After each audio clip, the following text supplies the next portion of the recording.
Hugh Jackman joins an all-star cast as Les Mis goes Hollywood. I talk with Jackman about starring in the musical. Another day, another destiny. Hamza.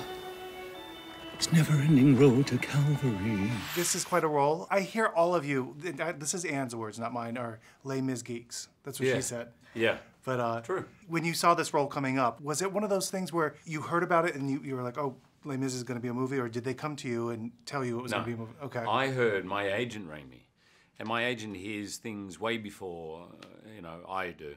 He came to me and he says, we've got to go for this. And I was like, absolutely. So I actually rang and had a meeting with Tom Hooper before. He was only sort of considering it.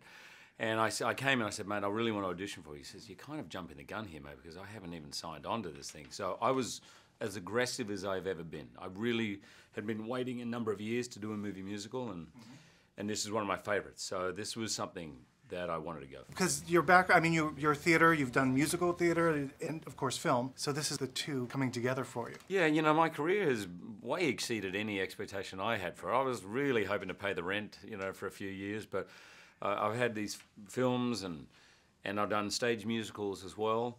And so I really wanted to combine the two. I've always been a lover of movie musicals, and so I really hoped that it would come to fruition one day. Now, how do you tell people when they ask the difference between the stage musical and the film? How do you explain that? Look, it can't be exactly the same. And even if you love the stage show, just to basically film the stage show and go in, what's the point? You're better off going to the stage show and seeing it live. So it's important, as great as it is, Tom Hooper knew he had to find a way to make people fall in love with the film.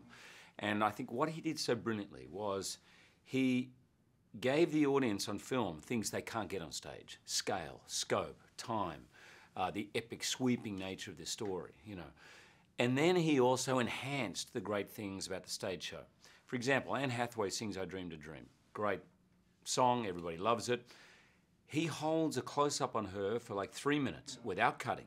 So in effect, and she's singing live like we all were, so in effect, you're getting a live performance. It's just the best seat you could never have in the theatre, because not only are you in the front row, you're on the stage with them. And you got this great cast, Russell Crowe. I mean, how was it working with him?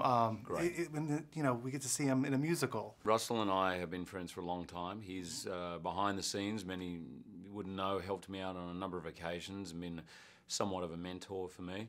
He also turned down Wolverine and suggested me to the director, so Russell, I owe him a lot. That went nowhere. So I really, he's a great man. I'd never worked with him before. And it was one of the great privileges of this job. And you're going to be returning to Wolverine as well. I just wrapped a Wolverine movie about a week ago. So a couple times, and there's an X-Men movie coming up. There is another movie, and there is talk about it, but I did a cameo in the first one, and we'll see what, I haven't seen the script yet, so we'll see what happens. While the movie is getting some serious Oscar buzz for Best Picture, Jackman is also expected to be one of the frontrunners for Best Actor. Mike Wilbur, NBC News.